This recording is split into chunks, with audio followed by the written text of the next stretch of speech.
How about that? So, get a 9 by 13 baking dish.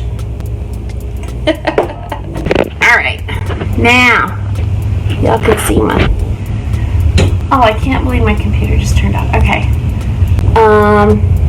Yeah, Mary said they were wonderful. Great.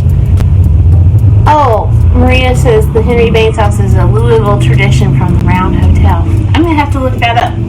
Alright, first things first. I could stand here and talk all day. Is spray your pans. That's usually the first step in everything. And then turn on your oven to 325. So, and then set your pan aside because it's going to be just a little bit.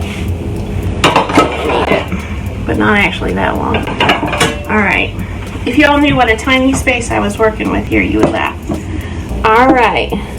Marcia made coconut chocolate chip cookies, no eggs, for the neighbors who have egg allergies.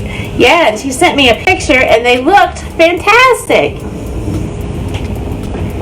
So, alright. So the first thing you do, you need to have about 2 cups of shredded chicken meat. And it does not, homemade meatballs with chicken, about 50 or so to have in the freezer. Oh, that is a great thing to have in the freezer, because then they're easy to just pop out and use them. And it is a little bit of work to get started, you're right, but oh, homemade meatballs, yum, yum. Alright, so 2 cups of shredded chicken. I'm using breast meat. I recommend to, if you are making this at home like on a weeknight, get you a rotisserie chicken and shred that. But I had chicken breasts in the refrigerator that I needed to use up, so. And this is, I actually have more than 2 cups here because I was using up chicken in the fridge. But 2 cups is fine. And then you want 2 cups of pepper jack cheese. And 2 cups is about 8 ounces. So I went ahead and grated mine so that you didn't have to watch me grate. Then you just mix those together. That's the easy step in this recipe. So mix those together really good. You can use your hands, you can use a spoon or something. And your shred on your chicken doesn't have to be real small, but it probably helps in putting it together in these tortillas. Alright, now I gotta get this where you can see what I'm doing. Alright. Hi, Amanda. Good to see you. And somebody else said something, but I can't see it. Okay. So then, have you ever rolled up a tortilla? What I do is just grab a little handful. You're like a sandwich artist. And this takes a little bit of time. Then you just roll it up and put it in your dish, seam side down. Now see, mine are a little bit too long for my dish. I'm going to lay them this way and improvise when I get to the end. So the trick is having it come out right so that you're so that you don't have a ton of tortillas left or a ton of filling left. I always want to put it in the middle, but that's not really right. You'll put it down towards the edge. Just roll them up, and there's really not a wrong way to do it. So,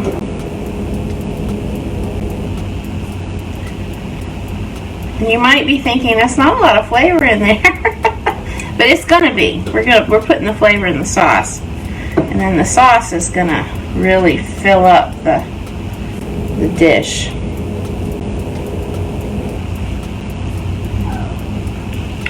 You might hear a dog crying in the other room in a moment. They're very upset they can't be in here with the shredded chicken. I threw them all out. Okay. And if some of your tortillas, some of your enchiladas are bigger than others, that's not going to be a problem either, because when you get ready to eat this dish, I'm going to tear an end off here to make it fit. When you get ready to eat this dish, you're going to be cutting it. Nobody's going to be eating a whole one anyway. Okay, I have room for about one more on the end.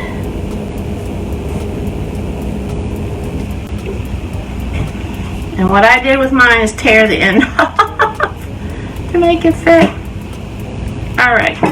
And then you can see I have a little bit of, yeah, Marsha's right, you could sneak some spinach in there. Sure enough, you could. And then you can see I have some extra chicken left. So what I'm going to do is just sprinkle it around here.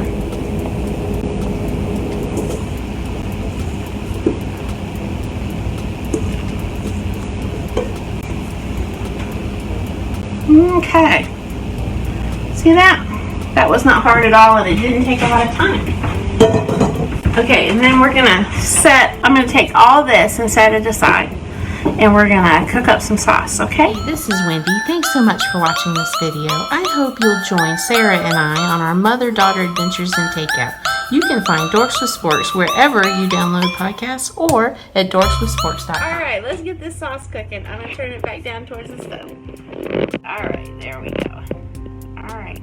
Now this is a little bit in the pan, out of the pan, in the pan, out of the pan, but that's okay. So, turn your heat on, about medium, and we're going to melt 2 tablespoons of butter in there.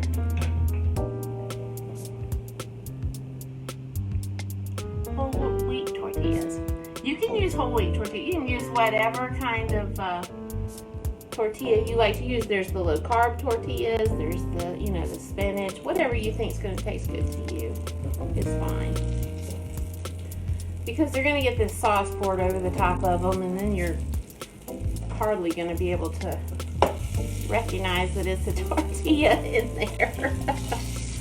So, anyway, get your butter to melting in there. It's a little hot. And then if you have fresh minced garlic, that's fine. I'm using the out of the jar garlic. I'm going to put that in there just as my butter finishes melting.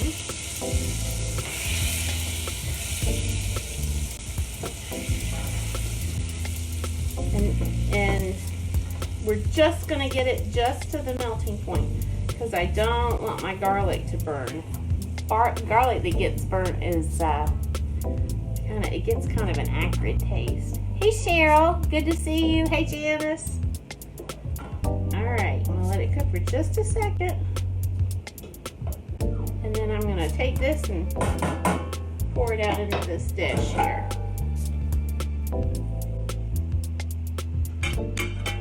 Try not to burn my hands.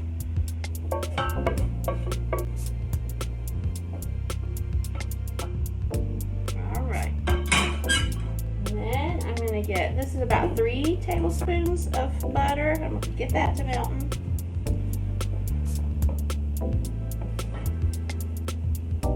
Alright, hi Debbie. Good to see you too. Let's see.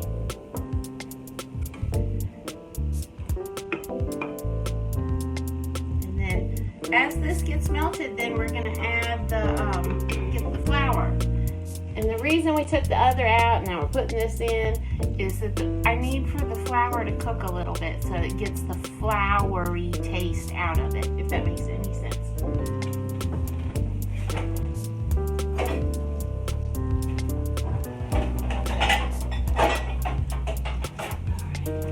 I just realized I didn't have my whisk. I had to get in the dishwasher to get it. And the dishwasher was hot. Marsha was saying again today that the Pioneer woman was messing up with her cooking too. So it's hard to get everything together. So, but at least I didn't catch anything on fire yet. Alright. We're about to get that. As it gets almost melted, go ahead and put your flour in. That's 3 tablespoons of flour.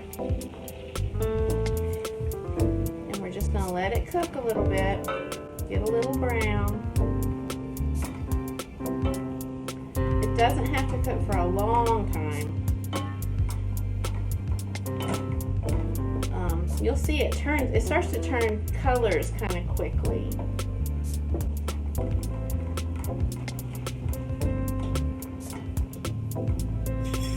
After a minute or two, then we're going to add that butter and garlic back to this. Stir that in.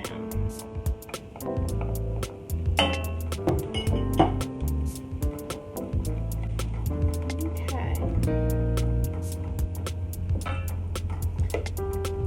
Now, this next part is a little scary if you've never done this before.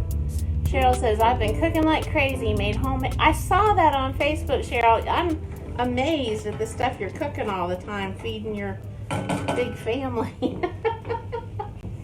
Okay.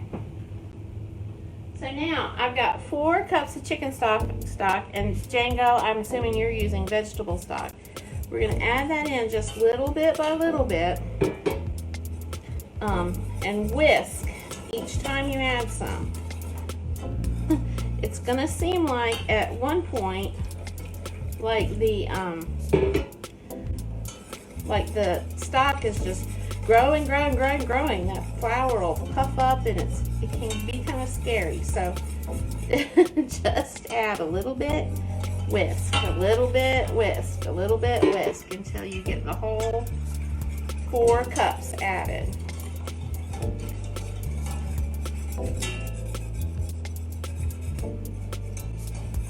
Okay, so far so good.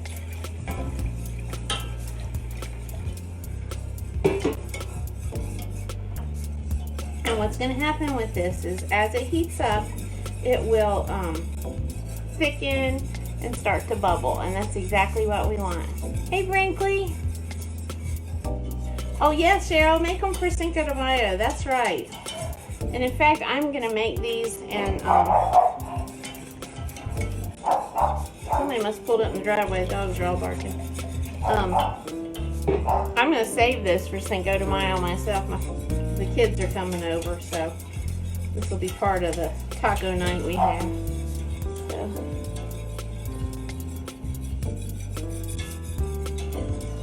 David says he loves seasoning the roux to concentrating the flavor rather than seasoning the sauce after the fact. Yep. Certainly is just your preference. That's right. Yeah.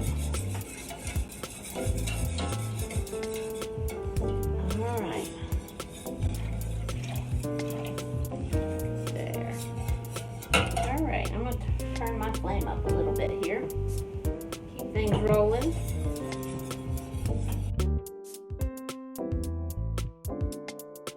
There we go. We're at a big boil now. And see, this was the first week I didn't say somebody may pop in the back door while we're cooking. Alright, can y'all see that? It's thickened, and it is at a simmer. So I'm going to turn it down just a little bit. Now, we're going to add these other goodies here. Here goes my fontina cheese.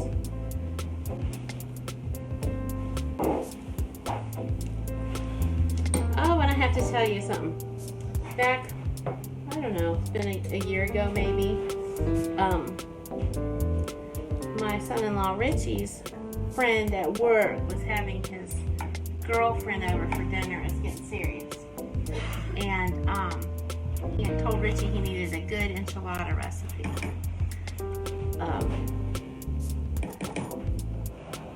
Because this was a serious getting to know her date. And so Richie checked out my website and he said, well, here's one of my mother-in-law's recipes. I know it'll be good. And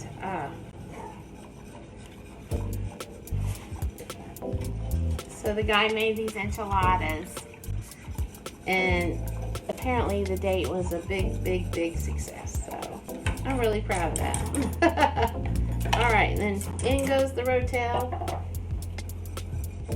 In goes the green chilies. Oh Lord, there goes a crying dog because he can't be in here. Onion powder and garlic powder. And cumin. If you know where your cumin is. And you can see this is making a nice thick cheese sauce. It's going to be super flavorful with the chicken stock. and the Rotel and the green chilies and the cheese. Fontina cheese is just a delight for melting.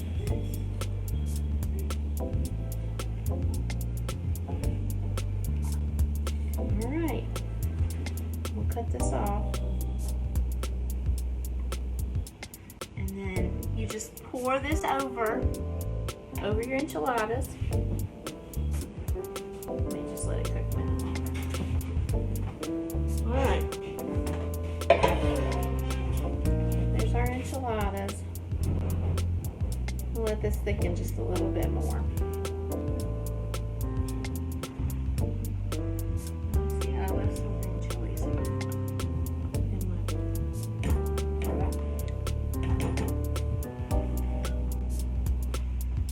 okay. And then get this where you can see it. Pour this over. And you're going to want to kind of pull your enchiladas apart so that this can get down in there.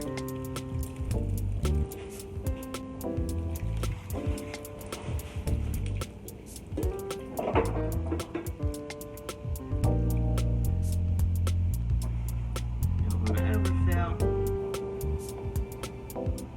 Okay, mine's about full.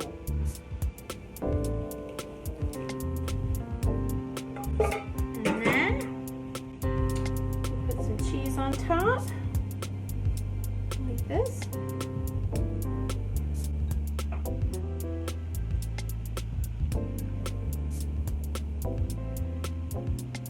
Now I called for pepper jack cheese in the recipe, but what I had left over was Fontina, so I'll put Fontina on this one. Alright, and then this is going to go in the oven at 325 for about 45 minutes.